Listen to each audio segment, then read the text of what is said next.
Moon landing conspiracy theories claim that some or all elements of the Apollo program and the associated moon landings were hoaxes staged by NASA, possibly with the aid of other organizations. The most notable claim is that the 6 manned landings, 1969-72, were faked and that 12 Apollo astronauts did not actually walk on the moon. Various groups and individuals have made claims since the mid-1970s that NASA and others knowingly misled the public into believing the landings happened, by manufacturing, tampering with, or destroying evidence including photos, telemetry tapes, radio and TV transmissions, moon rock samples, and even some key witnesses. Much third-party evidence for the landings exists, and detailed rebuttals to the hoax claims have been made. Since the late 2000s, high-definition photos taken by the Lunar Reconnaissance Orbiter, LRO, of the Apollo landing sites have captured the lander modules and the tracks left by the astronauts. In 2012, images were released showing 5 of the 6 Apollo missions' American flags erected on the moon still standing. The exception is that of Apollo 11, which has lain on the lunar surface since being accidentally blown over by the takeoff rocket's exhaust. Conspiracists have managed to sustain public interest in their theories for more than 40 years, despite the rebuttals and third-party evidence. Opinion polls taken in various locations have shown that between 6% and 20% of Americans, 25% of Britons, and 28% of Russians surveyed believe that the manned landings were faked. Even as late as 2001, the Fox television network documentary Conspiracy Theory, Did We Land on the Moon?, claimed NASA faked the first landing in 1969 to win the space race. Origins. An early and influential book about the subject of a moon landing conspiracy, We Never Went to the Moon, America's $30 billion Swindle, was self-published in 1976 by Bill Kaysing. Despite having no knowledge of rockets or technical writing, Kaysing, a former U.S. Navy officer with a Bachelor of Arts in English, was hired as a senior technical writer in 1956 by Rocketdyne, the company that built the F-1 engines used on the Saturn V rocket. He served as head of the Technical Publications Unit at the company's Propulsion Field Laboratory until 1963. Kaysing's book made many allegations, and effectively began discussion of the moon landings being faked.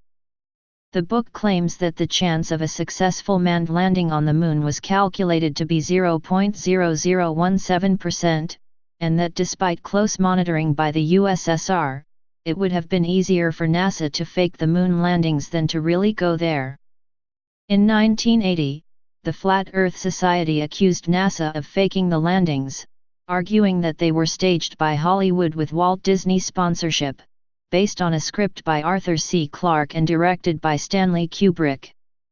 Folklorist Linda Deeg suggests that writer-director Peter Hyams' 1978 film Capricorn 1, which shows a hoaxed journey to Mars in a spacecraft that looks identical to the Apollo craft, might have given a boost to the hoax theory's popularity in the post-Vietnam War era. She notes that this happened during the post-Watergate era, when American citizens were inclined to distrust official accounts. Deeg writes, "The mass media catapult these half-truths into a kind of twilight zone where people can make their guesses sound as truths. Mass media have a terrible impact on people who lack guidance." In A Man on the Moon, first published in 1994, Andrew Chaikin mentions that at the time of Apollo 8's lunar orbit mission in December 1968, similar conspiracy ideas were already in circulation. Conspiracists and their contentions.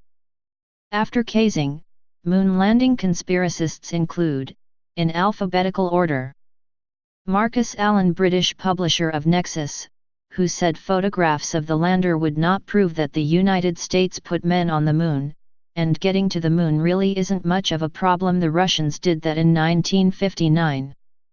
The big problem is getting people there. He suggests that NASA sent robot missions because radiation levels in outer space would be deadly. Another variant on this is the idea that NASA and its contractors did not recover quickly enough from the Apollo 1 fire, and so all the early Apollo missions were faked, with Apollos 14 or 15 being the first real mission. William L. Bryan, a nuclear engineer who self-published a book in 1982, Moongate, suppressed findings of the U.S. space program, in which he disputes the Moon's surface gravity. James M. Collier, d. 1998, American journalist and writer, producer of the video Was It Only a Paper Moon? 1997. Milton William Cooper, 1943–2001, was an American conspiracy theorist and author. He believed that all of the Apollo missions to the Moon were actually carefully rehearsed productions that were then filmed in large sound stages. James H. Fetzer, retired American philosophy professor and conspiracy theorist. On May 2, 2013, Dr. Fetzer was interviewed by Dr. Sterling Harwood. Fetzer defended his conspiracist views that all 6 lunar landings were hoaxes. David Groves works for Quantech Image Processing. He examined the photo of Aldrin emerging from the lander and said he can pinpoint when a spotlight was used. Using the focal length of the camera's lens and an actual boot, he allegedly calculated, using ray tracing, that the spotlight is between 24 and 36 centimeters, 9.4 and 14.2 in, to the right of the camera. This matches with the sunlit part of Armstrong's spacesuit. Clyde Lewis, radio talk show host who says the 1969 moon landing was fake. Philippe Leroux, French author of Lumiere's Sur la Lune. An English-language edition was published in 2003, Moon Landings, Did NASA Lie? He said that astronauts did land on the Moon, but to stop other states from benefiting from scientific information in the real photos, NASA published fake images. Yuri Ignatievich Mukhin, Russian opposition politician, publicist, and author of the book Anti-Apollon, Moonlight Scam US, in which he denies all moon landing evidence and accuses the United States government of plundering the money paid by the American taxpayers for the moon program. He also claims the Central Committee of the Communist Party of the Soviet Union and some Soviet scientists helped NASA fake the landings. David S. Percy, TV producer and member of the Royal Photographic Society. He is co-author, along with Mary Bennett, of Dark Moon, Apollo and the Whistleblowers, and co-producer of What Happened on the Moon. He is the main proponent of the whistleblower accusation, arguing that mistakes in the NASA photos are so obvious that they are evidence that insiders are trying to blow the whistle on the hoax by knowingly adding mistakes that they know will be seen. Most of his allegations of photographic anomalies have been refuted by Doug Millard of the Science Museum in London. Stanislav Pokrovsky, Russian general director of a scientific manufacturing enterprise Project DMSK, who calculated that the real speed of the Saturn V rocket at SIC staging time was only half of what was declared. His analysis appears to assume that the solid rocket plumes from the fuselage and retro-rockets on the 2 stages came to an instant halt in the surrounding air so they can be used to estimate the velocity of the rocket. He ignored high-altitude winds and the altitude at staging, 67 kilometers, where air is about 1/10,000 as dense as at sea level, and claimed that only a loop around the Moon was possible, not a manned landing on the Moon with return to Earth. He also allegedly found the reason for this problems with the inconel superalloy used in the F-1 engine. Alexander Ivanovich Popov, Russian author of the book The Americans on the Moon, The Great Breakthrough or Cosmic Scam, in which he aims to prove that Saturn V was in fact a camouflaged Saturn IB and denies all moon landing evidence. Aaron Rainan, a filmmaker, directed and produced the documentary Did We Go? Ralph Rene, 1933–2008, was an inventor and self-taught engineering buff. Author of the self-published book NASA Mooned America. Bart Sibrel, a filmmaker, produced and directed 4 films for his company, AFTH, LLC, including a 2001 film, a funny thing happened on the way to the moon, examining the evidence of a hoax. The arguments that Sibrel puts forward in this film have been debunked by many sources, including Svector Studios' 5-part video series Lunar Legacy, which disproves the documentary's main argument that the Apollo crew faked their distance from the Earth while in low Earth orbit. Sibrel has said that the effect on the shot covered in his film was made through the use of a transparency of the Earth. Some parts of the original footage, according to Sibrel, were not able to be included on the official releases for the media. On such allegedly censored parts, the correlation between Earth and Moon phases can be clearly confirmed, refuting Sibrel's claim that these shots were faked. On September 9, 2002, Sibrel was punched in the face by Buzz Aldrin after Sibrel confronted Aldrin with his theories and accused the former astronaut of being a coward, and a liar, and a thief. The Los Angeles County District Attorney's Office refused to file charges against Aldrin, saying that he had been provoked by Sibrel. Takahiko Soejima, J.A., Japanese political scientist, author of J. Widener, author and interviewee about the moon conspiracy theory in the documentary film Room 237, 2012. In this film he repeatedly states that he does not necessarily doubt that America landed men on the moon, even though he thinks there was a conspiracy with Stanley Kubrick to fake the lunar landing footage. Jack D. White, 1927–2012, was an American photo historian known for his attempt to prove forgery in photos and the Zapruder film related to the assassination of John F. Kennedy. Gerhard Wisniewski, D., German journalist and filmmaker, author of One Small Step, The Great Moon Hoax and the Race to Dominate Earth from Space. Claimed motives of the United States and NASA. Those who believe the moon landings were faked give several theories about the motives of NASA and the United States government. The three main theories are below. The space race. Motivation for the United States to engage the Soviet Union in a space race can be traced to the then ongoing Cold War. Landing on the moon was viewed as a national and technological accomplishment that would generate worldwide acclaim.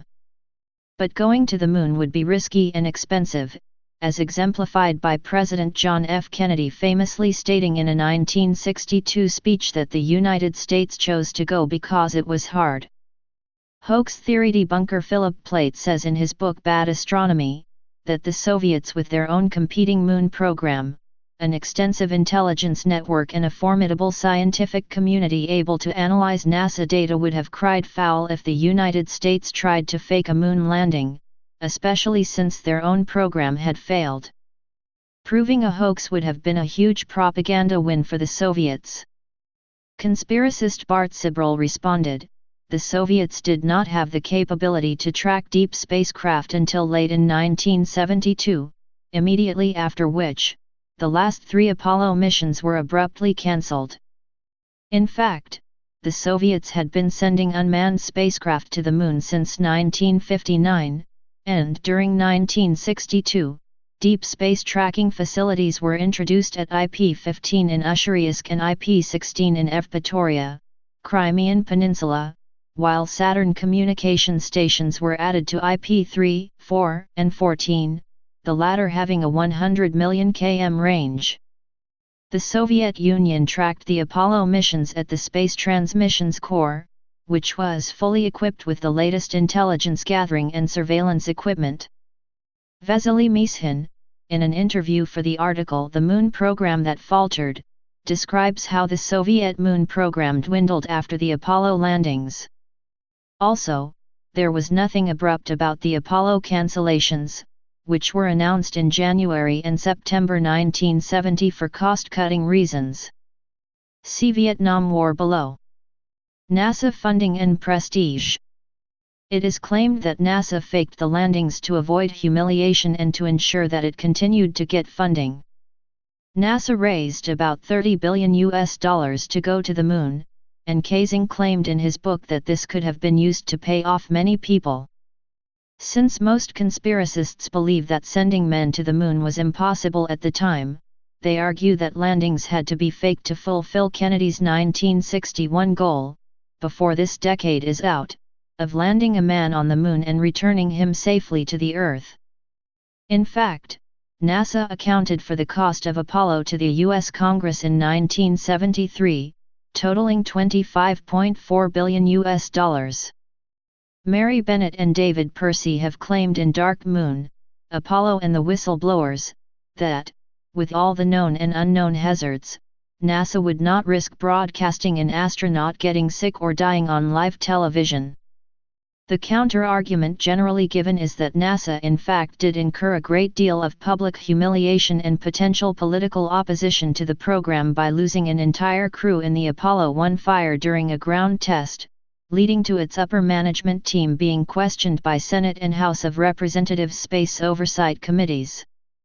There was in fact no video broadcast during either the landing or takeoff because of technological limitations. Vietnam War. The American Patriot Friends Network claimed in 2009 that the landings helped the United States government distract public attention from the unpopular Vietnam War, and so manned landings suddenly ended about the same time that the United States ended its involvement in the war. In fact, the ending of the landings was not sudden, see the space race above. The war was one of several federal budget items with which NASA had to compete. NASA's budget peaked in 1966, and fell by 42.3% by 1972. This was the reason the final flights were cut, along with plans for even more ambitious follow-on programs such as a permanent space station and manned flight to Mars. Hoax claims and rebuttals.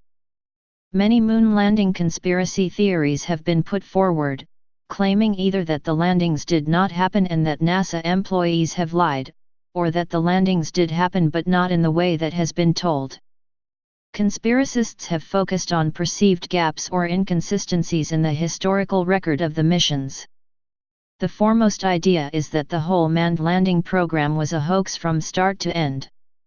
Some claim that the technology to send men to the moon was lacking or that the Van Allen radiation belts, solar flares, solar wind, coronal mass ejections and cosmic rays made such a trip impossible. Vince Calder and Andrew Johnson, scientists from Argonne National Laboratory, gave detailed answers to the conspiracists' claims on the laboratory's website. They show that NASA's portrayal of the moon landing is fundamentally accurate, allowing for such common mistakes as mislabeled photos and imperfect personal recollections. Using the scientific process, any hypothesis that is contradicted by the observable facts may be rejected. The real landing hypothesis is a single story since it comes from a single source, but there is no unity in the hoax hypothesis because hoax accounts vary between conspiracists. Number of conspirators involved. According to James Longuski, professor of aeronautics and astronautics engineering at Purdue University, the conspiracy theories are impossible because of their size and complexity. The conspiracy would have to involve more than 400,000 people who worked on the Apollo project for nearly 10 years, the 12 men who walked on the moon, the 6 others who flew with them as command module pilots, and another 6 astronauts who orbited the moon.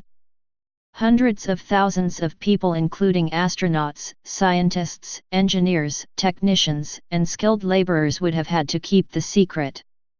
Longuski argues that it would have been much easier to really land on the moon than to generate such a huge conspiracy to fake the landings. To date, nobody from the United States government or NASA who would have had a link to the Apollo program has said the moon landings were hoaxes. Penn Jillette made note of this in the Conspiracy Theories episode of his contrarian television show Penn and Teller, Bullshit. In 2005. With the number of people involved, and noting the Watergate scandal, Jillette noted that someone would have outed the hoax by now. Photograph and film oddities. Moon landing conspiracists focus heavily on NASA photos. They point to oddities in photos and films taken on the moon. Photography experts, including those unrelated to NASA, answer that the oddities are what one would expect from a real moon landing, and not what would happen with tweaked or studio imagery. Some of the main arguments and counter-arguments are listed below. 1. In some photos, crosshairs seem to be behind objects. The cameras were fitted with a réseau plate, a clear glass plate with crosshairs etched on, making it impossible for any photographed object to appear in front of the grid. This suggests that objects have been pasted over them. This only appears in copied and scanned photos, not the originals. It is caused by overexposure. The bright white areas of the emulsion bleed over the thin black crosshairs. The crosshairs are only about 0.004 inches thick, 0.1 millimeters, and emulsion would only have to bleed about half that much to fully obscure it. Furthermore, there are many photos where the middle of the crosshair is washed out but the rest is intact. In some photos of the American flag, parts of one crosshair appear on the red stripes, but parts of the same crosshair are faded or invisible on the white stripes. There would have been no reason to paste white stripes onto the flag. 2 crosshairs are sometimes rotated or in the wrong place. This is a result of popular photos being cropped and or rotated for aesthetic impact. 3. The quality of the photographs is implausibly high. There are many poor quality photos taken by the Apollo astronauts. NASA chose to publish only the best examples. The Apollo astronauts used high-resolution Hasselblad 500L cameras with Carl Zeiss optics and a 70mm medium-format film magazine. 4. There are no stars in any of the photos. The Apollo 11 astronauts also claimed in a post-mission press conference to not remember seeing any stars. The astronauts were talking about naked eye sightings of stars during the lunar daytime. They regularly sighted stars through the spacecraft navigation optics while aligning their inertial reference platforms, the Apollo PGNCS. All manned landings happened during the lunar daytime. Thus, the stars were outshone by the sun and by sunlight reflected off the moon's surface. The astronauts' eyes were adapted to the sunlit landscape around them so that they could not see the relatively faint stars. Likewise, cameras were set for daylight exposure and could not detect the stars.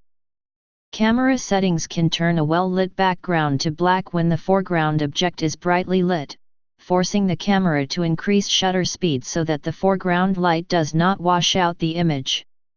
A demonstration of this effect is here. The effect is similar to not being able to see stars from a brightly lit car park at night. The stars only become visible when the lights are turned off. The astronauts could see stars with the naked eye only when they were in the shadow of the moon. A special far ultraviolet camera, the far ultraviolet camera / spectrograph, was taken to the lunar surface on Apollo 16 and operated in the shadow of the Apollo Lunar Module, LM. It took photos of Earth and of many stars, some of which are dim in visible light but bright in the ultraviolet. These observations were later matched with observations taken by orbiting ultraviolet telescopes.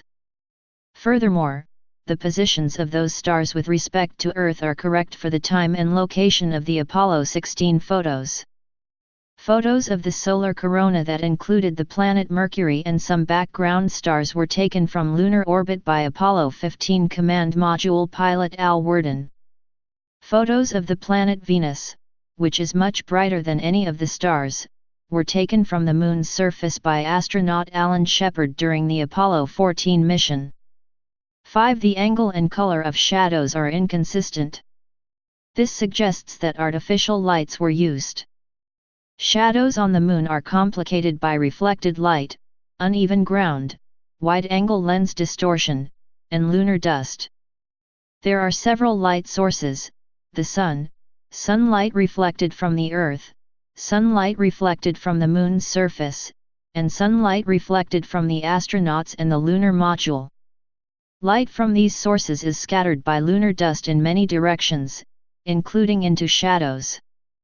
Shadows falling into craters and hills may appear longer, shorter and distorted. Furthermore, shadows display the properties of vanishing point perspective, leading them to converge to a point on the horizon. This theory was debunked on the Mythbusters episode NASA Moon Landing. 6. There are identical backgrounds in photos which, according to their captions, were taken miles apart. This suggests that a painted background was used. Backgrounds were not identical, just similar. What appears as nearby hills in some photos are actually mountains many miles away. On Earth, objects that are further away will appear fainter and less detailed.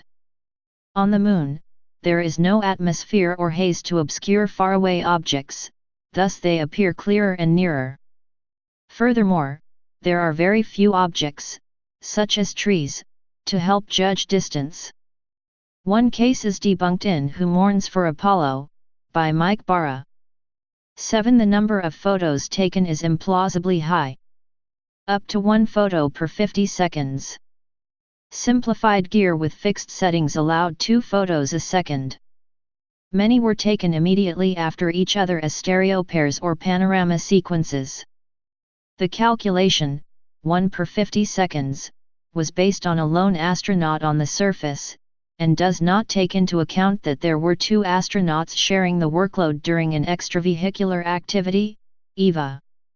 8. The photos contain artifacts like the 2 seemingly matching Cs on a rock and on the ground. These may be labeled studio props. The C-shaped objects are most likely printing imperfections and do not appear in the original film from the camera.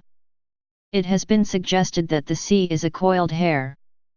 9. A resident of Perth, Western Australia, a woman named Una Ronald, a pseudonym created by the authors of the source, said that for 2 or 3 seconds she saw a Coca-Cola bottle roll across the lower right quadrant of her television screen that was displaying the live broadcast of the Apollo 11 EVA. She also said that several letters appeared in the West Australian discussing the Coca-Cola bottle incident within 10 days of the lunar landing. No such newspaper reports or recordings have been found. Ronald's claims have only been relayed by one source. There are also flaws in the story, e.g. the statement that she had to stay up late to watch the moon landing live is easily discounted by many witnesses in Australia who watched the landing in the middle of their daytime. 10. The book Moonshot contains an obvious composite photo of Alan Shepard hitting a golf ball on the moon with another astronaut. It was used instead of the only existing real images, from the TV monitor, which the editors seemingly felt were too grainy for their book. The book publishers did not work for NASA. 11. There appear to be hot spots in some photos that look like a huge spotlight was used. Pits on the moon's surface focus and reflect light like the tiny glass spheres used in the coating of street signs, or dewdrops on wet grass. This creates a glow around the photographer's own shadow when it appears in a photograph. See halogen shine. If the astronaut is standing in sunlight while photographing into shade, light reflected off his white spacesuit yields a similar effect to a spotlight. Some widely published Apollo photos were high-contrast copies. Scans of the original transparencies are generally much more evenly lit. An example is shown below. 12. Who filmed Neil Armstrong stepping onto the moon? The lunar module did. While still on the steps, Armstrong deployed the modularized equipment stowage assembly from the side of the lunar module. This housed, amongst other things, the TV camera. This meant that upward of 600 million people on Earth could watch the live feed. Environment. 1. The astronauts could not have survived the trip because of exposure to radiation from the Van Allen radiation belt and galactic ambient radiation, see radiation poisoning and health threat from cosmic rays. Some conspiracists have suggested that Starfish Prime, a high-altitude nuclear test in 1962, was a failed attempt to disrupt the Van Allen belts. There are 2 main Van Allen belts, the inner belt and the outer belt, and a transient third belt. The inner belt is the more dangerous one, containing energetic protons. The outer one has less dangerous low-energy electrons, beta particles. The Apollo spacecraft passed through the inner belt in a matter of minutes and the outer belt in about 1–2 hours. The astronauts were shielded from the ionizing radiation by the aluminum hulls of the spacecraft. Furthermore, the orbital transfer trajectory from Earth to the Moon through the belts was chosen to lessen radiation exposure. Even Dr. James Van Allen, the discoverer of the Van Allen radiation belts, rebutted the claims that radiation levels were too harmful for the Apollo missions. Plate cited an average dose of less than 1 rem, 10 MSV, which is equivalent to the ambient radiation received by living at sea level for 3 years.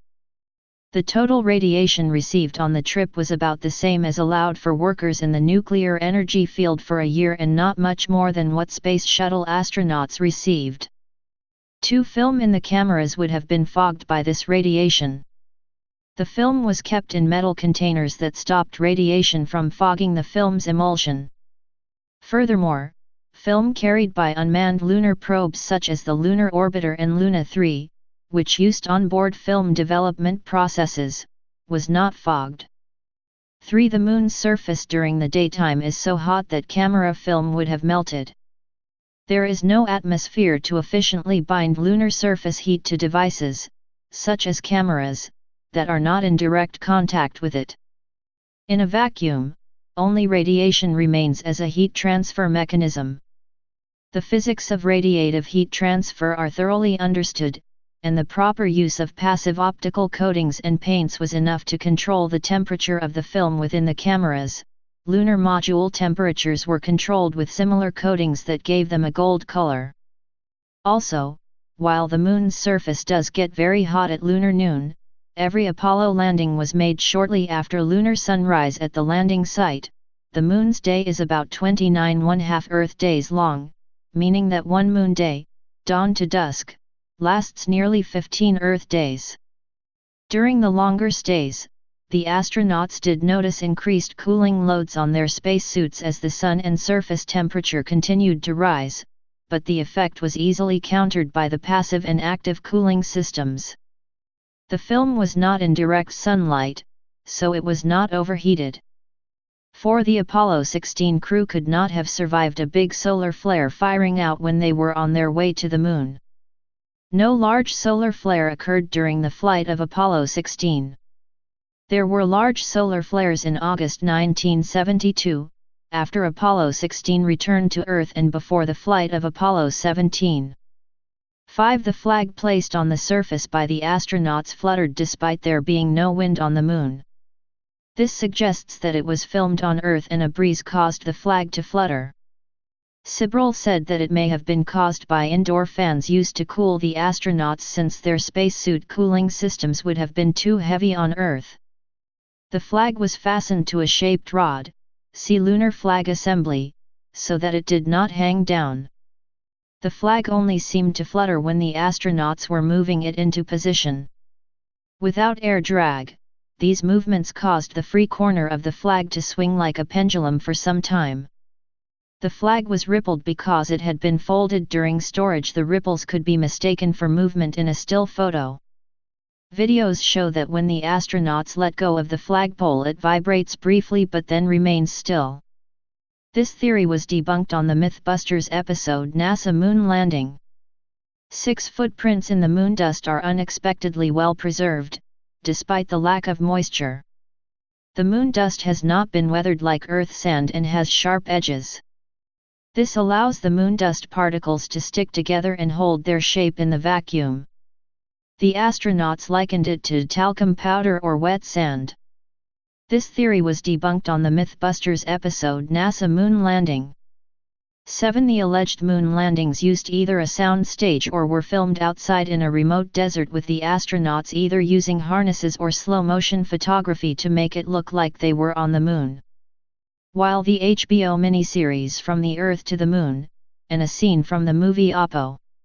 Please subscribe and thanks for watching.